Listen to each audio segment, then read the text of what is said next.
Subscribe करें SN technical channel को और प्रेस करें इस बेल आइकॉन को ताकि आपको मिल सके वीडियो की नोटिफिकेशन सबसे पहले।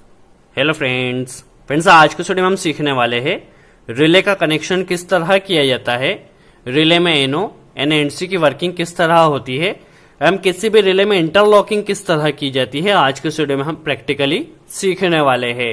आज के वीडियो में हम जस्ट नॉर्मली हम जो इंटरलॉकिंग होती है, मेनली हम इंटरलॉकिंग सीखने वाले हैं। किसी भी रिले में इंटरलॉकिंग किस तरह की जाती है, बट जो बिगिनर्स है उनके लिए पहले हम समझ लेते हैं इंटरलॉकिंग होती क्या है।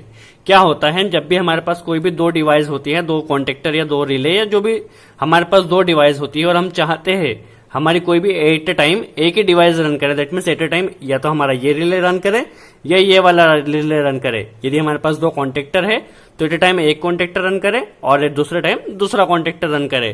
दैट मीन्स जहां पर भी हम चाहते हैं एट ए टाइम हमारा एक ही कोई भी कंपोनेंट रन करे, वहां पे हमें इंटरलॉकिंग करना होती है। तो इंटरलॉकिंग कॉन्टेक्टर में तो हम रिवर्स फॉरवर्ड स्टार्टर में कर लेते हैं, बट रिले में किस तरह की जाती है जस्ट हम समझ लेते हैं।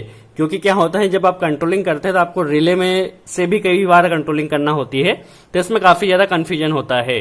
तो आज के वीडियो में हम यही सीखने वाले हैं रिले से इसकी इंटरलॉकिंग किस तरह की जाती है। That means at a time हमारा या तो ये वाला रिले ऑपरेट होगा या ये वाला रिले ऑपरेट होगा। इसके लिए हमने ये पुश बटन यूज करेंगे, इसके लिए ये पुश बटन यूज करेंगे, और यदि हम दोनों को एक साथ प्रेस करेंगे तो कोई भी रिले ऑपरेट नहीं होगा। That means at a time हमारा कोई भी एक रिले ऑपरेट होगा। तो इसकी इंटरलॉकिंग किस तरह की जाएगी वह हम समझ लेते हैं। सबसे पहले हम यहाँ पे 11 पिन का रिले यूज कर रहे हैं। 11 पिन 220 वोल्ट के यूज कर रहे हैं। रिले बेसिकली 8 पिन के होते हैं, 11 पिन के होते हैं, 14 पिन के होते हैं, 14 पिन के होते हैं। इसके अलावा देखा जाए तो 220 पे वर्क करते हैं, 24 वोल्ट पे वर्क करते हैं। हम 220 वोल्ट एसी के रिले में जो कि 11 पिन के है, हमारे पास दो रिले है, दोनों ही 220 वोल्ट एसी के है और 11 पिन के है। तो इसमें इंटरलॉकिंग किस तरह की जाएगी समझ लेते। जस्ट बेसिक वीडियो है, आपके पास कोई भी वीडियो आप उसमें इंटरलॉकिंग कर सकते हैं। क्योंकि हमने जब इसमें सेंसर से reverse forward automatic reverse forward बनाया था तो क्या हुआ था, हमने इसमें इंटरलॉकिंग करना हुई थी, तो इसमें काफी कंफ्यूजन हुआ था व्यूवर्स को, तो इसलिए हम इसका बेसिक एक सेपरेट वीडियो बना रहे हैं। तो चलिए हम शॉर्ट में इसके रिले की वर्किंग समझ लेते हैं। ये हमारे पास 11 पिन का एक रिले है, इसमें टर्मिनल्स किस तरह हो गई, ये इसका रिले का बेस है, ये इसका टॉप है। पहले हम इसकी वर्किंग समझ लेते हैं। तो क्या होता है, जो रिले होता है हमारे पास 11 पिन का जो रिले है उसमें 2 और 10 number, that means 2 and 10 number जो पॉइंट है ये इस रिले की कोयल है। इसके ऊपर डायग्राम दिया गया है इसलिए हमने यहाँ पे बनाया है। 2 और 10 नंबर क्या है, रिले की कोयल है। दैट मीन्स जब 2 और 10 नंबर में 220 वोल्ट जाएगा, दैट मीन्स 220 का रिले है, जब इसमें 220 फेज और न्यूट्रल जाएगा तो हमारा ये रिले ऑपरेट होगा। यदि 24 वोल्ट का हो तो 24 वोल्ट जाएगा तो ऑपरेट होगा। इसके अलावा देखा जाए तो 1 दैट मीन्स क्या है, 11 पिन है, तो इसे 3CO रिले कहते हैं। दैट मीन्स इसमें 3 कॉमन, 3 NO और 3 NC पॉइंट होते हैं। तो 1 नंबर एक कॉमन पॉइंट है, 11 नंबर एक कॉमन पॉइंट है। इसके अलावा देखा जाए तो 5 नंबर एक कॉमन पॉइंट है। चलिए पहले हम इसकी वर्किंग समझते। क्या है, 1 एक कॉमन पॉइंट है, 1 के साथ देखा जाए 1 के साथ 4 नंबर जो है, 1 के साथ 4 नंबर क्या है, NC है। दैट मीन्स जब हमारा रिले ऑफ कंडीशन में रहेगा, यहां थोड़ा समझने वाला है एनसी और एनओ की वर्किंग क्या है। यदि आपको यह समझ में आ गया तो आप आसानी से कंट्रोलिंग कर सकते हैं। जब हमारा रिले ऑफ कंडीशन में रहेगा तो 1 की सप्लाई 4 से निकलेगी। जब हमारा रिले ऑपरेट होगा, दैट मीन्स जब इसमें फेज और न्यूट्रल जाएगा तो 1 की सप्लाई 3 से निकलेगी जो कि एनओ से निकलेगी। दैट मीन्स जब रिले ऑफ कंडीशन में रहेगा तो 1 की सप्लाई 4 से निकलेगी, जब रिले ऑपरेट होगा तो 1 की सप्लाई 3 से एनओ से निकलेगी। इसी तरह 11 से देखा जाए तो 11 के साथ 8 नंबर क्या है, एनसी पॉइंट है। दैट मीन जब रिले ऑफ रहेगा तो 11 की सप्लाई 8 से निकलेगी। जैसे ही रिले ऑपरेट होगा, दैट मीन जब रिले में सप्लाई जाएगी 220 ऑपरेट होगा तो 11 की जो सप्लाई है वो 9 से निकलेगी जो कि इसके साथ क्या है, एनओ पॉइंट है। इसी तरह 5 नंबर क्या है, कॉमन पॉइंट है। 5 जब ऑफ रहेगा, 5 के साथ 6 क्या है, एनसी पॉइंट है। दैट मीन जब रिले ऑफ रहेगा तो 5 की सप्लाई 6 से निकलेगी। जैसे ही रिले ऑपरेट होगा, जब इसमें 220 वोल्ट जाएगा तो 5 की सप्लाई 7 से निकलेगी। तो ये जस्ट रिले का जस्ट बेसिक था। यदि आप इंडस्ट्री में वर्क करते हैं तो आपको इतनी बेसिक पता होना चाहिए। चलिए अब हम इसकी इंटरलॉकिंग हम सीख लेते हैं। चलिए रिले में हम इंटरलॉकिंग किस तरह करेंगे पहले हम ये सीख लेते हैं। तो सबसे पहले क्या करना होता है, हमें रिले को सबसे पहले फेज और न्यूट्रल देना होगा। और क्या है, ये पुश बटन प्रेस करते हमारा यह रिले ऑपरेट होना चाहिए और ये पुश बटन प्रेस करते हमारा यह रिले ऑपरेट होना चाहिए। इसे हम पहले फिट कर लेते हैं। और कंट्रोलिंग आगे समझने से पहले क्या करना होगा, हम दोनों ही जो रिले है दोनों में न्यूट्रल पहले हम 10 नंबर में कनेक्ट कर देते हैं, क्योंकि न्यूट्रल उसे डायरेक्ट मिलेगा। फेज हम इस पुश बटन से होते हुए किस तरह लेंगे वो हम समझ लेंगे। पहले हम दोनों रिले में न्यूट्रल कनेक्ट कर देते हैं। तो चलिए हमने क्या किया है, दोनों रिले की जो 10 नंबर पॉइंट है 10 और 2 में हमें सप्लाई देना है, तो 10 नंबर में दोनों में भी हमने न्यूट्रल कनेक्ट कर दिया है। ये न्यूट्रल कंट्रोल एमसीबी से लिया, पहले रिले में दिया और यह दूसरे रिले में हमने यहाँ पे कनेक्ट कर दिया है। दैट मीन्स न्यूट्रल डायरेक्टली पहुंच चुका है। अब हमें क्या करना है, फेस की वायरिंग करना है। तो फेस की वायरिंग हम किस तरह करेंगे, सबसे पहले स्टॉप पुश बटन में देंगे। स्टॉप पुश बटन में क्यों देंगे, ताकि हम यहां से हमारी जो कंट्रोलिंग उसे स्टॉप कर सके, स्टॉप करना हो तो। बेसिकली रिवर्स फॉरवर्ड स्टार्टर की जो वर्किंग होती है वो इसी तरह होती है, इसकी जो वायरिंग की जाती है। जस्ट हमें इसमें इंटरलॉकिंग करना होती है, जो कि काफी इंपॉर्टेंट होता है। यदि आप इंडस्ट्री में आगे काम करते हैं तो आपको रिले से भी इंटरलॉकिंग कई बार करना होती है, तो इसलिए आपको इसका नॉलेज होना चाहिए कि रिले से इंटरलॉकिंग किस तरह की जा सकती है। चलिए एनसी का जो आउटपुट होगा, उस एनसी के आउटपुट से हम क्या करेंगे, 2 वायर कनेक्ट करेंगे, एक इसके लिए और एक पहले रिले के लिए, एक दूसरे रिले के लिए। तो यहाँ पे हम अभी 2 वायर ट्विस्ट करके यहाँ पे हम ऐड कर लेते हैं और दोनों को अलग अलग एनो बटन में हम जोड़ लेंगे। चलिए पहला वायर यहाँ पे जोड़ा, हम देख लेते हैं। पहला वायर हम इसमें जोड़ लेते हैं, क्योंकि यहाँ पे कंटिन्यू सप्लाई आती रहेगी। अभी हमें इसमें होल्ड डाउन भी कनेक्ट करना है, होल्ड डाउन किस तरह देंगे वो भी हम समझेंगे। चलिए पहले रिले में हो गया, पहले एनो पुश बटन में हो गया। अब हम दूसरे एनो पुश बटन में भी एक वायर को कनेक्ट कर लेते हैं। चलिए अब इसके आगे की वायरिंग हम समझ लेते हैं। अभी हमने क्या किया, एनसी के आउटपुट से दोनों एनो के इनकमिंग में हमने सप्लाई कनेक्ट की है। चलिए अब आती है मेन बात इंटरलॉकिंग की। हमें क्या करना है, जैसे ही हम इस एनो पुश बटन को प्रेस करें, तो ये जैसे एनो पुश बटन को प्रेस करते हैं इसको इस रिले ने ऑपरेट होना चाहिए, जैसे इसे प्रेस करते इस रिले ने ऑपरेट होना चाहिए। बट हमें उससे पहले क्या करना होगा, इंटरलॉकिंग करना होगी। इंटरलॉकिंग किस तरह करना होगी समझ लेते हैं। चलिए हमें क्या करना है, जैसे ही इस पुश बटन को प्रेस करें तो इस रिले ने ऑपरेट होना चाहिए। तो हम क्या करेंगे, इस रिले को ऑपरेट करने से पहले, इसकी कॉइल में सप्लाई देने से पहले जो हमारा दूसरे वाला रिले है उसके कॉमन में हम यहां सप्लाई कनेक्ट कर देते हैं। तो इसका कॉमन पॉइंट कौन सा है, देखा जाए तो 1 और 11 दो कॉमन पॉइंट है। ये क्यों किया है हम यह भी समझेंगे। पहले हम यहाँ पे कॉमन में कोई भी एक कॉमन में हम इसे कनेक्ट कर देते हैं। तो चलिए इसे अभी हमने यहाँ पे कनेक्ट किया है। अभी इसकी वर्किंग क्या होगी यह हम समझ लेते हैं, क्योंकि सबसे ज्यादा इंपॉर्टेंट यही है।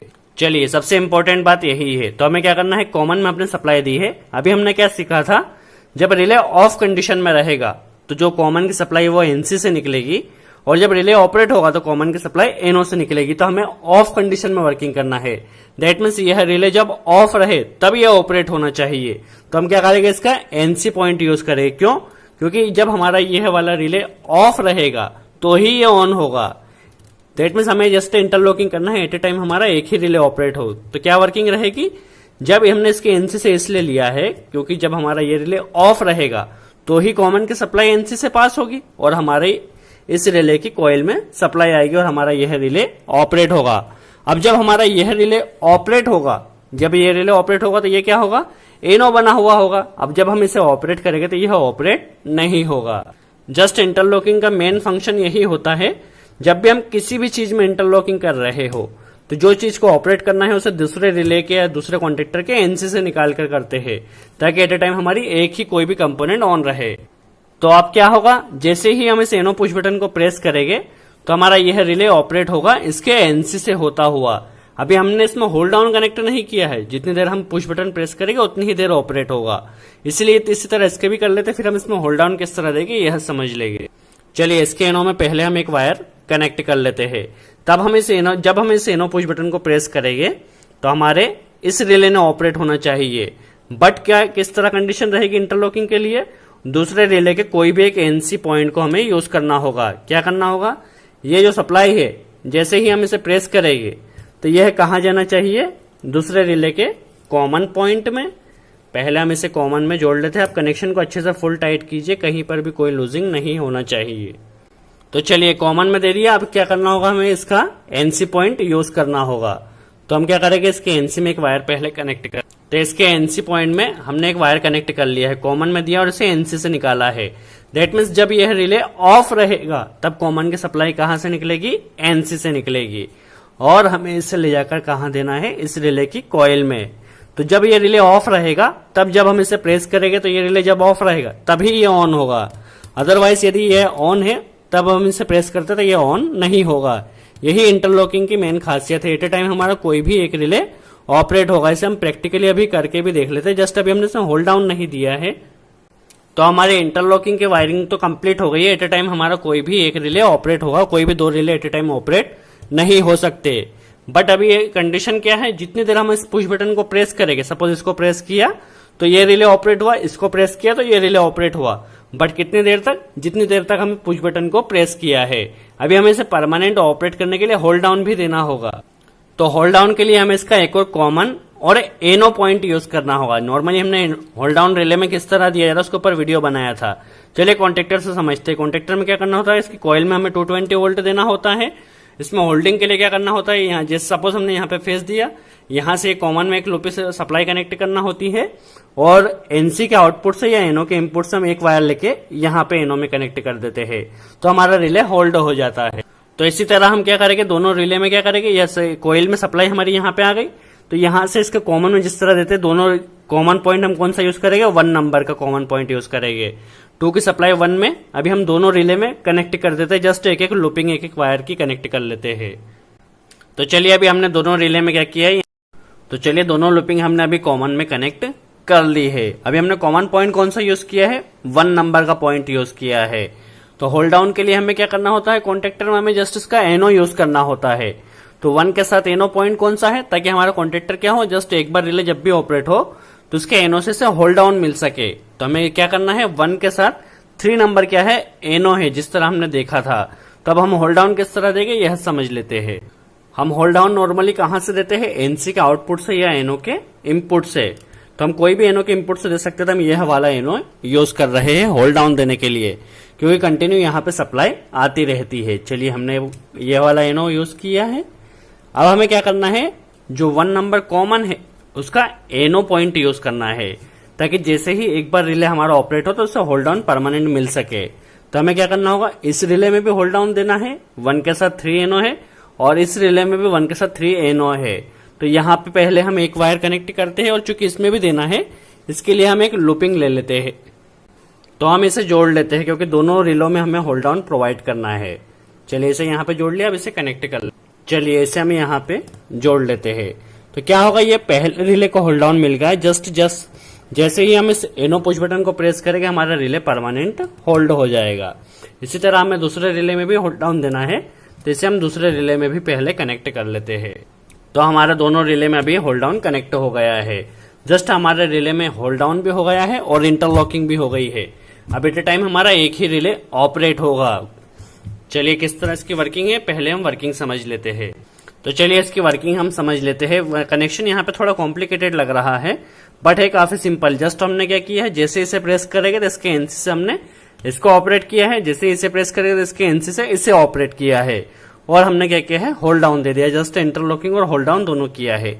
चलिए इसकी वर्किंग हम समझ लेते हैं। क्या किया, जैसे ही हम इस पुश बटन को प्रेस करेंगे तो हमारा यह रिले ने ऑपरेट होना चाहिए। देखिए ये रिले हमारा ऑपरेट हो गया। अब हम इसे प्रेस करेंगे तो ये ऑपरेट नहीं होगा, एट टाइम एक ही रिले ऑपरेट होगा। यदि हमें इसे प्रेस करना है तो इससे पहले ऑफ करना होगा, ऑफ कर दिया, अब यह ऑन होगा। देखिए ये ऑन हो गया। अब जब हम इसे प्रेस करेंगे तो ये ऑन नहीं होगा, पहले हमें इसे स्टॉप करना होगा। तो देखिए आप देख सकते हैं एट ए टाइम हमारा कोई भी एक रिले ही ऑपरेट हो रहा है। जस्ट इसी तरह इसकी इंटरलॉकिंग की जाती है, एट ए टाइम कोई भी एक रिले ऑपरेट होगा। तो इस तरह की वायरिंग आपको जनरली जब आप सेंसर से किसी भी कंपोनेंट को चलाते हैं या कोई भी इंटरलॉकिंग करते हैं तो आपको इस तरह की इंटरलॉकिंग की रिक्वायरमेंट होती है नॉर्मली। तो आई होप आपको यह वीडियो अच्छा लगा हो। वीडियो कैसा लगा कमेंट्स जरूर करें, और अच्छा लगा हो तो लाइक का बटन जरूर प्रेस करें। सो फ्रेंड्स आज के लिए इतना ही। Thanks friends.